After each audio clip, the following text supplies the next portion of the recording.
Hollywood's totally fucking out of ideas, so we decided we'd give them some new source material to follow, you know? Bring it back to basics. Because that's how you make a great stab movie, Sam.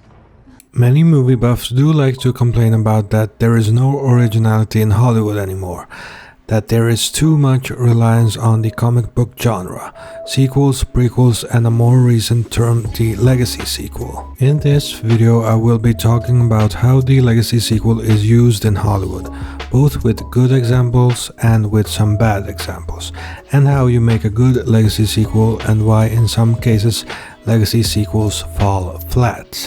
The legacy sequel as a term is quite new, but the concept itself is not that new.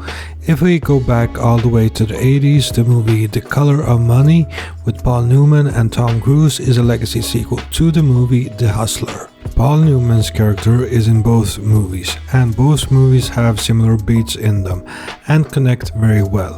It is a very good example of how well a legacy sequel can turn out. It's like a nightmare, isn't it?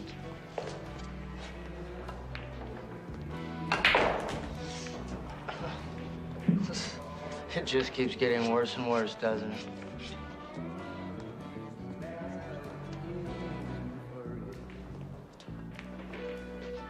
Of course, this depends on how well you tell the story, and how much you rely on the old mainstays characters, and how well they are incorporated into the story.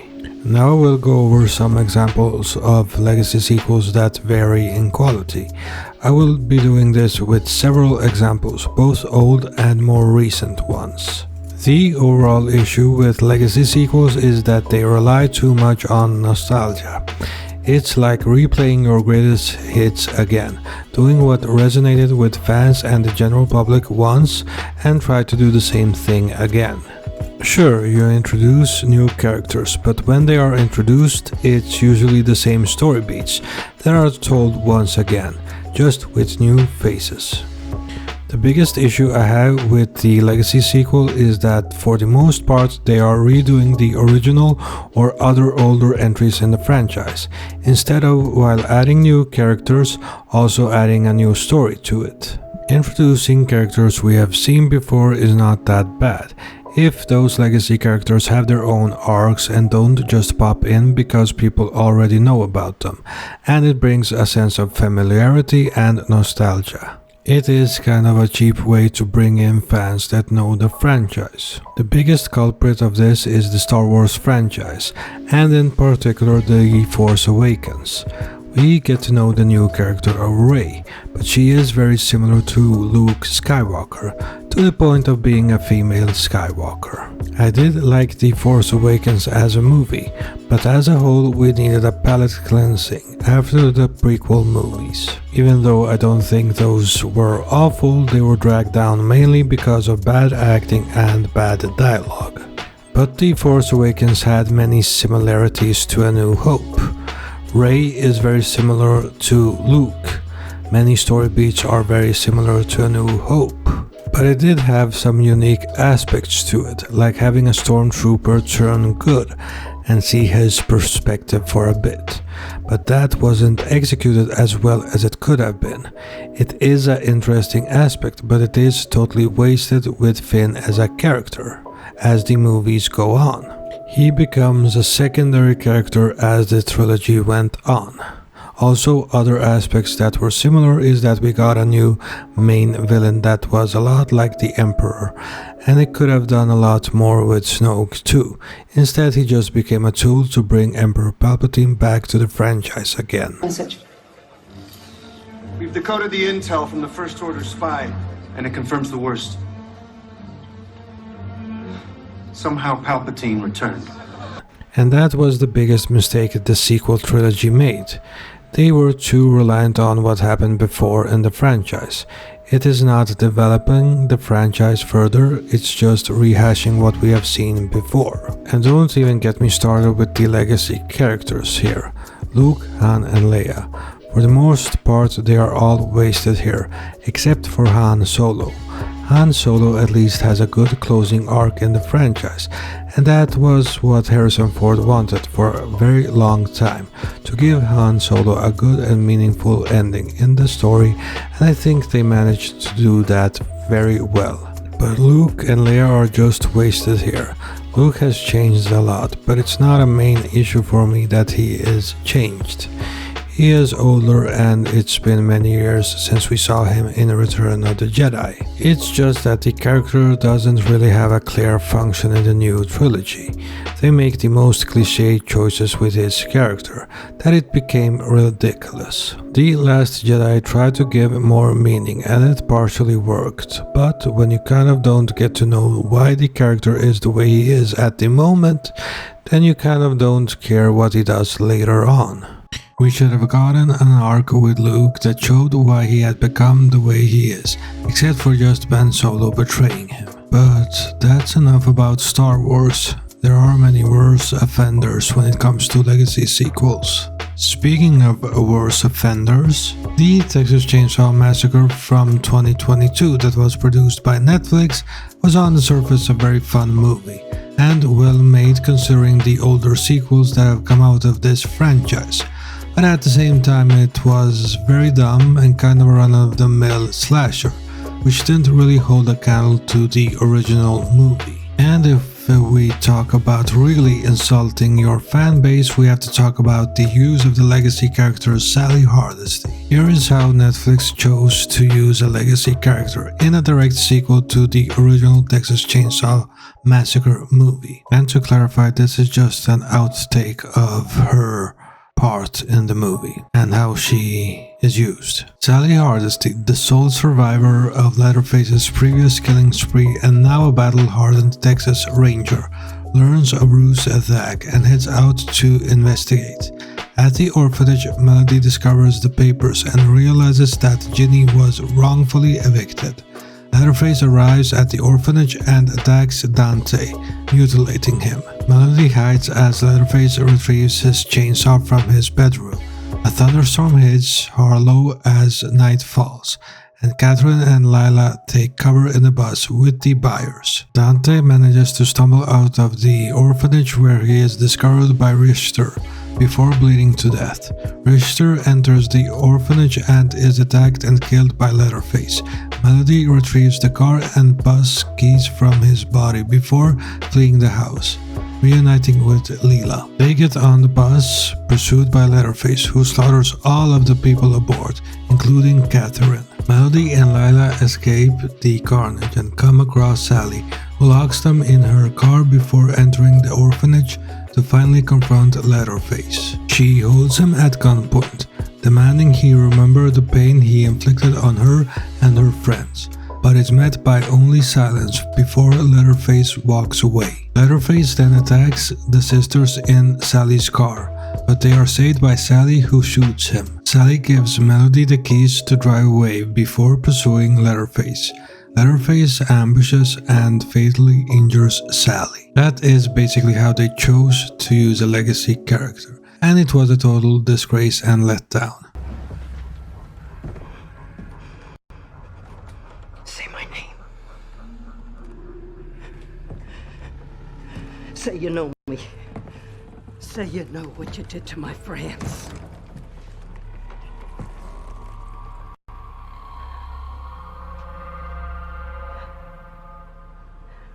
You don't remember me.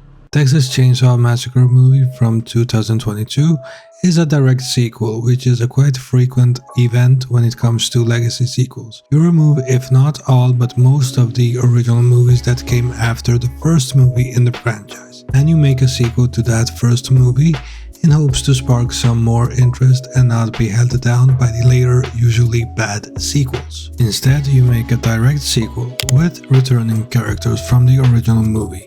Here in this movie, Sally Hardesty is just used to pull original fans of the first movie in.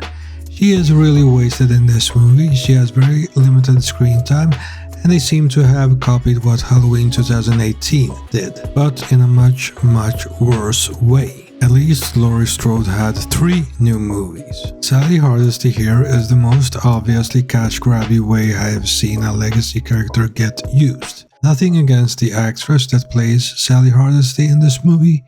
She had to take over the role from Marilyn Burns, that unfortunately passed away. So you would at least think they would pay some respects to her and the character of Sally Hardesty by writing a good character arc for her. But no, we get to see her be wasted in a copy and paste attempt to do the same thing that was done with Halloween 18 and with Laurie Strode, but to much less effect. Because here Sally Hardesty has a cameo before getting killed off by Leatherface, and Laurie Strode had a full 3-movie arc in the Blumhouse trilogy of Halloween movies. The point I want to make with this is that it doesn't matter if you bring a legacy character back if that character doesn't get a good arc in the new movie, and is just used as bait to get fans interested in your new entry. It is a lazy way of using these loved characters and manipulation from the studios that own these franchises to bank on familiarity. And that seems to be the biggest issue when studios decide to revisit old characters. They are mostly used to bring in the previous fans back. At the same time, they try to introduce new characters and let the legacy characters have a smaller role while introducing the new characters. I don't see why it can't be that we get full arcs for both the new main character and the old main character. That the two characters just kind of blend together, and that the old character just passes the torch to the new character. There's only one problem though. The new character has to be well written too, so that we can invest in her and have the same engaging story arc as the original character did in the original movies. Otherwise, it's just a sequel that is trying to just make money on a familiar IP, and not really making effort to evolve the franchise. To some point, this is also fans' fault, for always wanting the same character to turn up, or otherwise not make a new movie in the franchise at all. There has to be a middle ground. I think fans need to understand that the same actors can't be involved in a franchise forever, and the studios have to make money on the franchise they have, so there has to be a middle ground between fans' expectations and studios actually putting an effort into the storytelling and not just trying to make a buck. Sure, the movie industry is a business, but if you are not putting an effort or you try to just tell the same stories in movie after movie, then you will eventually lose the fans you already have. So making an effort into the storytelling would be a win-win both for studios and for the fans of the IP you are making a new movie of. On a totally different note, and an example on how you make a good legacy sequel is Top Gun Maverick. Maverick to range control. Entering Point Alpha. Confirm green range. Maverick, range control. Green range is confirmed. I don't see an event scheduled for you, sir. Well, I'm going anyway. Nice. Setting time to target, 2 minutes, 15 seconds. 2:15, that's impossible. File attack point. Maverick's inbound.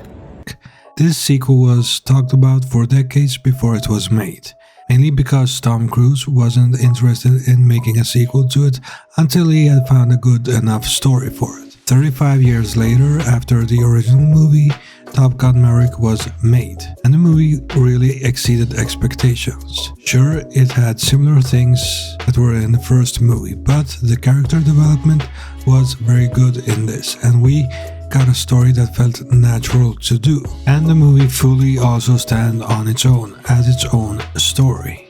Directed by Joseph Kosinski, who directed Tom Cruise in the science fiction movie Oblivion, made a very smooth, well-directed and well-written legacy sequel that uses its legacy characters in a very fulfilling way, especially Maverick and his arc as a test pilot 30 years after he graduated from the Top Gun Academy. We get new characters that are also very well written. A group of new characters where the writing reminded me a lot of Aliens, in how the group of new pilots talk and behave with each other. The dialogue and the writing of these new characters overall worked very well to spark some likability in these characters, but most of the writing went to Maverick and Goose's son and their relationship in this new movie. Top Gun Maverick is a very good example of how you make a legacy sequel, especially after 30 years, and make it work to both the old audience and the new audience without it feeling like a pure cash grab. You can see effort and time was put into this movie, and every detail about it feels like a celebration of the original movie without copying and pasting the first movie in every step of the way. I know it is about the intention of the studios that is making a particular franchise or movie, but it would be nice to get legacy sequels where care was put into them, alongside with the intention of making money. Some other bad examples of legacy sequel is the likes of Space Jam with LeBron James. Basketball camp is next weekend. You got amazing potential on the court, and I can help you get there. That's not what I want, Dad. You never let me do what I want to do. You never let me just do me. Hold up, wrong floor. Bet Will Smith ain't got to deal with this. Dad! Down! I'm not saying that the original Space Jam movie with Michael Jordan had any artistic merit, but it had its charm and it didn't need a sequel reboot whatsoever. It is a movie where it is a film of its time, with Michael Jordan's huge popularity and the Warner Brothers cartoon characters that many have grown up with. And sure, LeBron James is a big basketball star, but the reboot didn't feel the same at all. It didn't have the same charm the original had. Another failure was the legacy sequel to Independence Day. It has the resemblance with Space Jam, that the original wasn't a masterpiece, but it was a fun movie with a young and up-and-coming Will Smith that kind of had that movie on his shoulders. Most of the time these legacy sequels fail because they try to repeat what the original movie did a bit too much, instead of just trying something new and use the legacy characters in a good way, while at the same time expanding on the world that is built and really try to make a worthwhile franchise overall. It's very easy to just stamp a very well-known name onto a movie and do the same thing the original did. It's lazy in every way possible. But on to another good example, and that is Scream 5. Here you do get some familiar things like the opening scene, where it is a homage to Drew Barrymore's opening scene in the original, but what they do with it is totally different. Yes, we go back to the original house from the original movie, but it is used well enough for a good legacy sequel, even though I would have maybe liked that the third act takes place somewhere else. It was well incorporated enough that it worked, and the new characters were interesting, especially Sam Carpenter, her being the daughter of Billy Loomis. Sounds cliche at the surface, but what was done with the character was interesting. The fact that she is a good person that struggles with her mental issues, and we keep second guessing her and her intentions. We are not really sure if she will stay a good character or turn out to be the same as her dad Billy Loomis. Sure, some fans want Sydney back as the main character, and she will be with Scream 7, but I think it was much more exciting and creative to have a character where you don't know if she is good or bad as the new main character. It keeps many possibilities open. So the legacy sequel is not totally a bad thing if you do it right, but as we have seen with the majority of them, they are just there to get as many people to the theaters as possible. So next time executives look through their library of IPs, they should not just focus on what will sell the most tickets. They should focus on whether or not what they are trying to do with their big IP will be good enough for what the franchise already has established. If you liked this video, please like, share and subscribe. Also, don't forget to click on the bell icon. With this video, I will be back to scheduled videos, and it will be every 2 weeks. This has been Boogeyman Cinema. Thank you for watching. She said everybody dies but us. Everybody dies but us. We're gonna carry on and plan the sequel, because let's face it, baby, these days, you gotta have a sequel.